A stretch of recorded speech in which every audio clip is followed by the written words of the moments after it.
Next हम question number 18 solve करेंगे। इसमें हमें कहा है P of x is a polynomial given by ax square minus 4x plus 3। P of x एक पॉलिनोमियल है, वो पॉलिनोमियल है ax square minus 4x plus 3। P of x का मतलब जो पॉलिनोमियल है पी से रिप्रेजेंट हो रहा है और उसकी वैल्यू एक्स पे डिपेंड करेगी। Where a is non zero real number, और इसमें एक ए आपको दिख रहा होगा बच्चा, यहाँ पर ध्यान दो, ये एक नॉन जीरो रियल नंबर है, यानी कि ए की वैल्यू जीरो नहीं होगी, जीरो के अलावा कुछ भी हो सकती है लेकिन जीरो नहीं है। ओके, और आगे लिखा है one of the zero of p of x, एक जीरो पी ऑफ एक्स का three times the other zero है, दूसरे जीरो का थ्री टाइम्स है। तो अगर हम पी ऑफ एक्स के जीरो को अल्फा एंड बीटा अज्यूम कर लें तो हम लिख देते हैं let alpha and beta are zeros of p of x. ठीक है, तो alpha beta zero of p of x हो गए। तो जो अल्फा है ना, वन ऑफ द जीरो, वो थ्री टाइम्स अदर जीरो है, तो अदर जीरो बीटा है, तो अदर जीरो का थ्री टाइम्स करेंगे, टाइम्स का मतलब थ्री मल्टीप्लाई बीटा, यानी कि अल्फा की वैल्यू हमें कैसे मिलेगी जब हम बीटा को थ्री से मल्टीप्लाई करें। अब नेक्स्ट इस क्वेश्चन में हम निकालेंगे sum of zeros. Sum of zeros यानी कि अल्फा प्लस बीटा, और इसका फॉर्मूला होता है माइनस बी अपॉन ए। ठीक है, अब इसमें जो बी है ना, बी जो होगा बच्चा, पॉलिनोमियल में एक्स के कोफिशिएंट होता है बी। अब बी की वैल्यू इधर क्या है, माइनस फोर। अब एक एक फॉर्मूले का माइनस है, पहले वो लगाएंगे, फिर बी की जगह माइनस फोर लिखेंगे, और ए जो होता है एक्स स्क्वायर का कोफिशिएंट। अब देखो एक्स स्क्वायर के आगे ए है, तो ए को हम ए ही रहने देंगे। और अब एलएचएस पे ध्यान दो, अल्फा किसके इक्वल है बच्चा, थ्राइस बीटा के, तो अल्फा की जगह हम थ्राइस बीटा लिख देंगे। फाइन, तो थ्राइस बीटा प्लस बीटा हो जाएगा यहाँ, और थ्राइस बीटा प्लस बीटा, ये फोर बीटा बच जाएगा। Like three x plus x four x होता है, तो three beta plus beta four beta हो गया। Four beta is equal to, अब इधर माइनस माइनस प्लस, तो फोर अपॉन ए।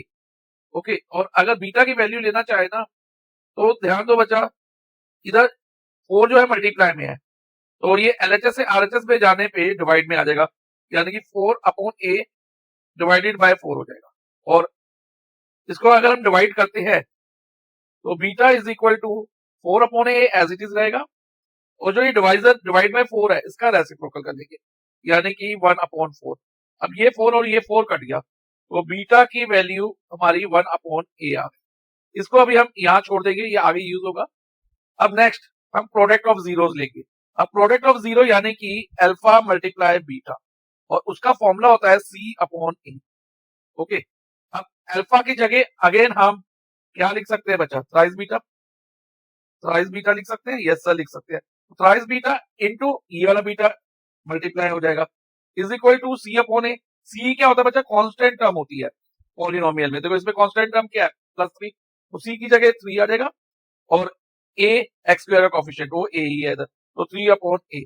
अब देखो बच्चा, beta multiply beta, beta square हो जाएगा, तो thrice beta square is equal to three upon a.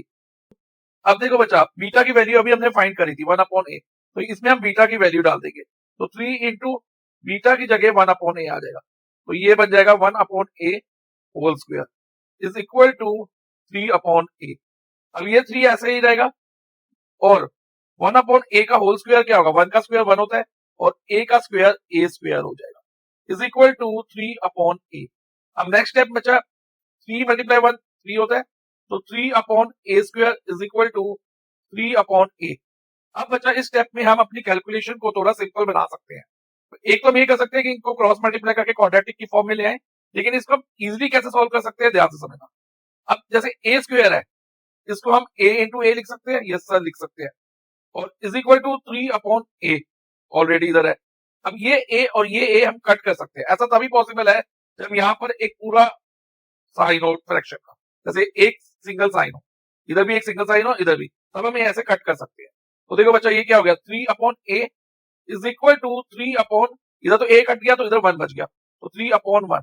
अब क्रॉस मल्टीप्लाई कराओ बच्चा, लाइक थ्री इंटू ए थ्री ए हो जाएगा, और थ्री इंटू वन थ्री, और ए की वैल्यू क्या होगी बच्चा, इधर थ्री मल्टीप्लाई में है ए के साथ, जब ये एलएचएस से आरएचएस में जाएगा तो ये डिवाइजर में चला जाएगा, तो आरएचएस में ऑलरेडी एक थ्री है, तो जो एलएचएस वाला थ्री आरएचएस में जब जाएगा तो ये डिनोमिनेटर में चला जाएगा, यानी कि डिवाइजर में, और ये थ्री कट गया, तो ए की वैल्यू हमारी क्या होगी बच्चा, वन हो गई, ए इज इक्वल टू वन।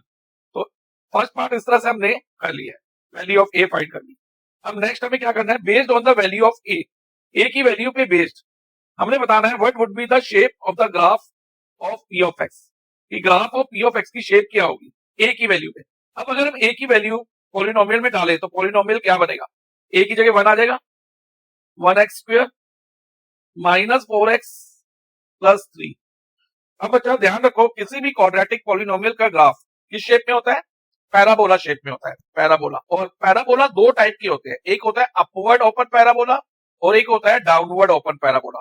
जैसे अगर मैं अपवर्ड ओपन पैराबोला की बात करूं तो वो ग्राफ यू शेप में होगा जो कि ऊपर की तरफ ओपन होगा, तो ये अपवर्ड ओपन पैराबोला है। और दूसरा होता है डाउनवर्ड ओपन पैराबोला।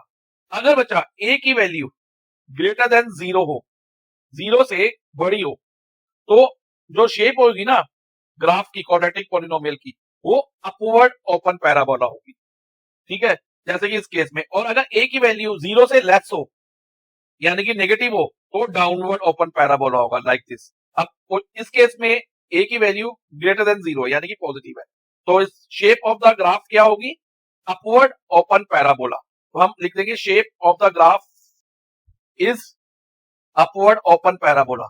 और क्योंकि हमने रीजन भी देना है, give a reason for your answer, reason क्या होगा, because a is greater than 0, तो ये रीजन भी हमने दे दिया है। तो इस तरह से बच्चा क्वेश्चन नंबर 18 हमारा कंप्लीट हो गया है।